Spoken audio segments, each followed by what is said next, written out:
আমি এখানে ভিক্ষা করতে আসি নাই, আমি এখানে টাকা তুলতে আসছি। তোর মতো ফকিনি রাখবে এই ব্যাংকে টাকা? তুই জানোস এই ব্যাংকে টাকা রাখতে হলে মিনিমাম 1 কোটি টাকার মতো টাকা রাখতে হয়। নোংরা ময়লা ছেঁড়া জামা কাপড় পরে থাকা সেই ছেলে প্রিমিস এখন 500 কোটি টাকার মালিক। কলেজে যে ছেলেটাকে সবাই গরিব ফকিন্নি বলে অপমান করত, সেই ছেলের আসল পরিচয় জানলে কি হবে কলেজের ছেলে মেয়েদের? চৌধুরী পরিবারের ছোট ছেলে প্রিমিস তাদের পরিবারের গরিবী পরীক্ষায় পাশ করে এখন তার অ্যাকাউন্টে 500 কোটি টাকা পায়। আর সেই টাকাগুলো জমা ছিল ঢাকা শহরের একটি নামি দামি ব্যাংকে, যেখানে শুধু বড় লোকেরাই টাকা জমা রাখতে পারত।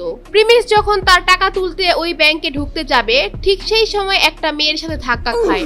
আর ঠিক তখনই সরি ম্যাম, আমি আসলে দেখি নাই। কি রে, তুই কানা নাকি? চোখে দেখোস না? আর ওয়েট এখানে কি করস? এইটা ব্যাংক, এখানে দান খয়রাত করা হয় না। ভিক্ষা করার জন্য রাস্তাঘাট আছে, ওইখানে যা। এই ব্যাংকের মধ্যে কি? ম্যাডাম, আপনার কোথাও ভুল হচ্ছে।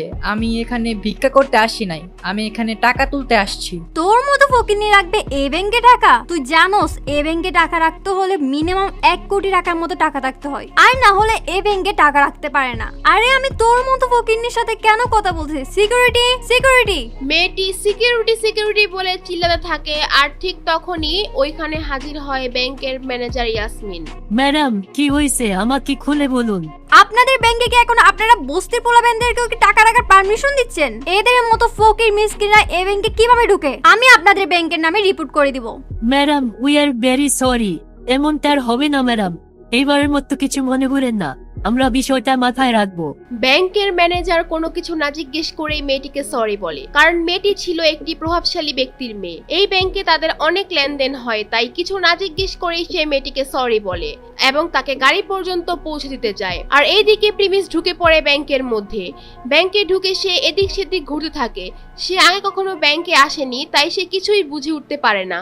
আর এইদিকে ব্যাংকের ম্যানেজার ইয়াসমিন ব্যাংকে ঢুকে প্রিমিসকে খুঁজে থাকে তাকে বের করে দেওয়ার জন্য।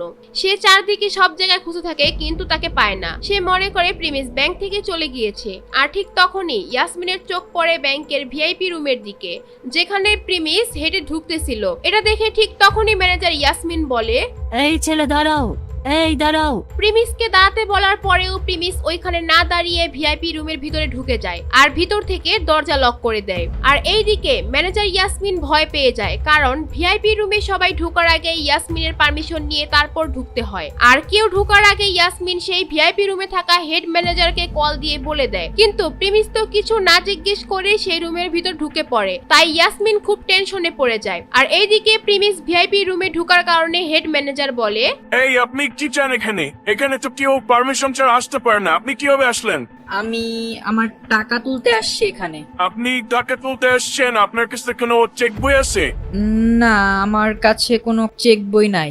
চেক বই নাই, তাহলে কোনো কার্ড আছে আমাদের ব্যাংকে, ভিআইপি কার্ড বা ভিসা কার্ড? না স্যার, আমার কাছে কোনো ভিসা কার্ড বা ব্যাংকের ভিআইপি কার্ড এগুলা কিচ্ছু নেই। তাইলে আমরা আপনাকে কোনো টাকা পয়সা দিতে পারবো না। আপনি সোজা গিয়ে দরজা খুলে এখান থেকে চলে যান। এখানে আমরা মস্করা করতে বসি নাই, আপনি এখান থেকে যান এখন। না, আমি আমার টাকা না নিয়ে আমি এখান থেকে যাব না। আরে একবার বললাম না, কার্ড আর চেক বই ছাড়া টাকা উঠানো যাবে না। আর আপনার অ্যাকাউন্টে টাকা থাকি তো আপনি টাকা উঠাইবেন। আমার অ্যাকাউন্টে টাকা আছে বলেই তো আমি এখানে আসছি। দেখ ভাই, সকাল সকাল মাথাটা নষ্ট করিস না, নাইলে সিকিউরিটি গার্ডরে দিয়ে মার খাওয়া তারপর ব্যাংক থেকে বাইর করুন। প্রিমিস এটা শুনে ঘাবড়িয়ে যায়। আর ওইদিকে হেড ম্যানেজার একদম রেগে যায়, কিন্তু প্রিমিস তো মিথ্যা কথা বলছিল না। প্রিমিসের কাছে কার্ড আর চেক বই ছিল না, কিন্তু তার মানে তো এই না যে প্রিমিস চৌধুরী পরিবারের ছেলে না। হেড ম্যানেজার যখনই সিকিউরিটি গার্ডকে ফোন দিতে যাবে, ঠিক তখনই প্রিমিসের মাথায় একটা বুদ্ধি আসে আর সে বলে, ফিঙ্গারপ্রিন্ট। ফিঙ্গারপ্রিন্ট? কিসের ফিঙ্গারপ্রিন্ট? আরে আপনি বললেন না যে কার্ড চেক বই লাগবে, আমার কাছে কার্ড নাই কিন্তু ফিঙ্গারপ্রিন্ট আছে। আর আমি জানি আপনাদের এইখানে ফিঙ্গারপ্রিন্ট দিয়ে টাকা তোলা যায়। ফিঙ্গারপ্রিন্টের কথা বলার পর প্রিমিস একটা বড় নিঃশ্বাস নেয়। আর হেড ম্যানেজার ভাবে থাকে, ফিঙ্গারপ্রিন্টের কথা ও কিভাবে জানে? তুমি তাহলে ফিঙ্গারপ্রিন্ট ইউজ করতে চাও? হ্যাঁ, আমি ফিঙ্গারপ্রিন্ট ব্যবহার করতে চাই। হেড ম্যানেজার এটা শোনার পর আরো কনফিউজড হয়ে যায় আর ভাবে ওকে একটা চান্স দেওয়া যায়। আর তারপর ম্যানেজার ফিঙ্গারপ্রিন্টের মেশিন টেবিলের উপর রেখে বলে, এই ছেলে, এখানে ফিঙ্গারপ্রিন্টের মেশিন রাখা আছে, চুপচাপ তুমি মেশিনের মধ্যে তোমার হাতের আঙুলটা বসাও। তারপর প্রিমিস তার হাতের আঙুল ওই মেশিনের মধ্যে চাপ দিয়ে ধরে রাখে। কিছুক্ষণ পর মেশিনে দেখা যায় তার ফিঙ্গারপ্রিন্ট ম্যাচ করছে না। তোমার হাতের ফিঙ্গারপ্রিন্ট তো ম্যাচ করতেছে না।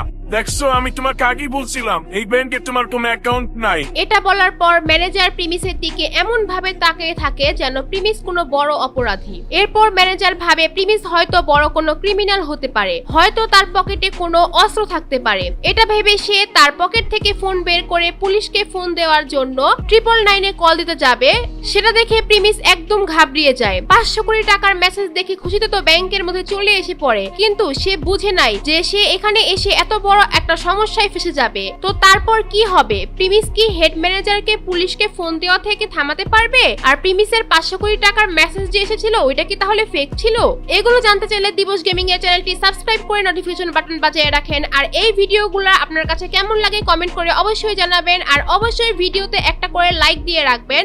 আর এরকম ইন্টারেস্টিং ভিডিওগুলো দেখতে চাইলে এখানে 2টা ভিডিও দেওয়া আছে, সেগুলো দেখে আসতে পারেন।